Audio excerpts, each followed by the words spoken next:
Hello, welcome to this week's Q&A. So this question, who can relate to this? How do I know if I am feeling triggered because my attachment issues are activated or because my boundary is being crossed? Sometimes I feel like in the moment I believe it's my boundary, and later I realize it's not actually a big deal.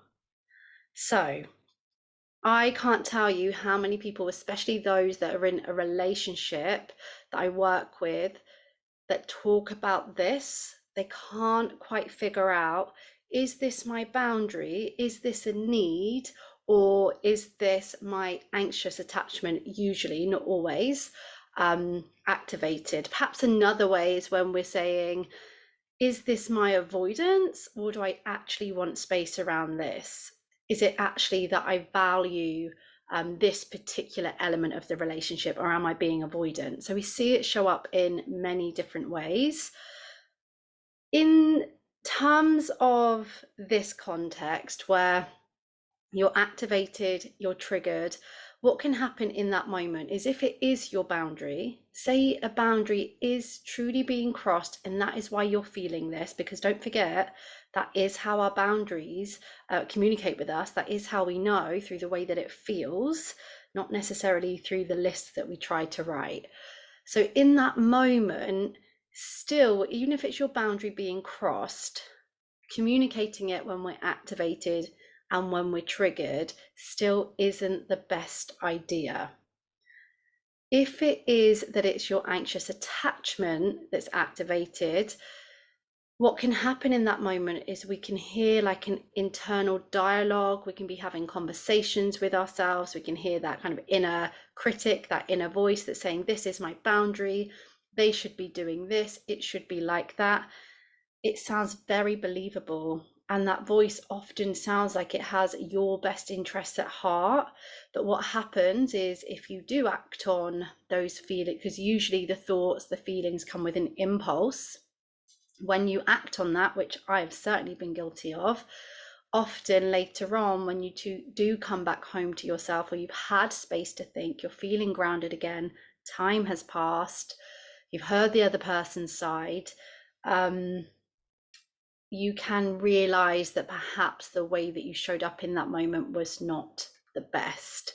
It didn't support the situation. So whether it's boundary or not, it's about how we communicate that. In the moment, we often lose ourselves, it comes out sideways, and it causes more trouble than it's worth. And I know the impact that can have either on your relationship, how you feel about yourself, your next day, your next week. So I think it's fair to say it's not necessarily always about, is this my boundary or not? It's about, can I come home to myself and then look into this? Because that's what we really want to do. You don't have to know really clearly, is this my boundary or is this my anxious attachment? Sometimes there is a gray area. Sometimes it is a mix of both. And I think we forget that. I think we feel like it must be this or that. Whereas actually, there's a lot of nuance, there's a lot of gray areas. But are we able to bring ourselves to a state of safety where we feel grounded, where we've got some space to think, where we can meet ourselves with curiosity? And we might find, wow, this has been a boundary. This is a boundary, but actually, I want to adapt that, because I realize that that boundary is really rigid and it gives my partner or the person I'm dating less room to be themselves, or it's giving this relationship less space to grow. I'm not saying to lower your standards. I'm saying we are allowed to adapt our boundaries as long as we're still respecting ourselves, as long as we're still knowing that we do have our best interests at heart. But we usually are able to have that inner conversation when we're in a calmer state. So I would definitely suggest that you want to soothe yourself, ground yourself, be within your window of tolerance, and then meet this trigger with curiosity. So really getting to understand, what was it about this situation that activated you? what was going through your mind, and what do you really feel about this?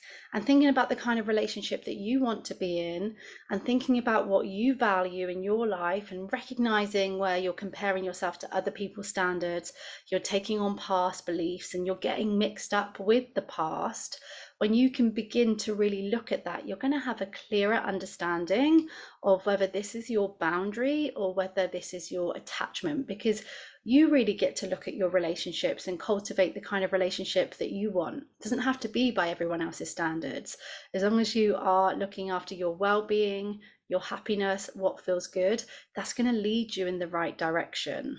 And it's true that when you're in a regulated state, you're going to understand yourself a lot more.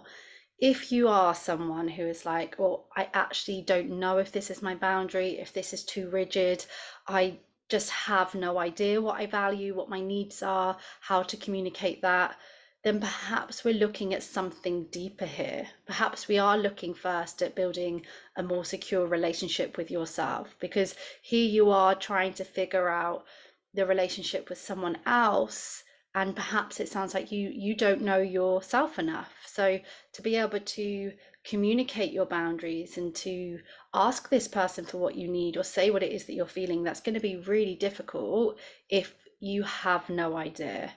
And the only time that you know something up is when you are getting really triggered, really activated. If this is something that you struggle with as an individual, then definitely I would encourage you to do the work around that. You can join my membership, a community of people just like you, just like me, where we're looking at embodying practices so that you can live more in the moment and feel safer in yourself and in your relationships. If this has spoken to you today and you do have this inner knowing that you want to do more of the work on yourself, then I invite you to subscribe to this channel, to follow me on Instagram. I am posting really regularly around tips and advice and encouragement to support people to earn a more secure attachment and to rediscover themselves so that they can answer these questions. If you do want to go deeper than that, then you can check out my membership, where we bring together community, embodiment, education. If, however, you feel like you have read all the books and you've done all the work, then you can still consciously see yourself defaulting to old patterns, then you might want to check out having me as your one-to-one coach, and you can get all of those details in the bio. I will see you back at this channel soon.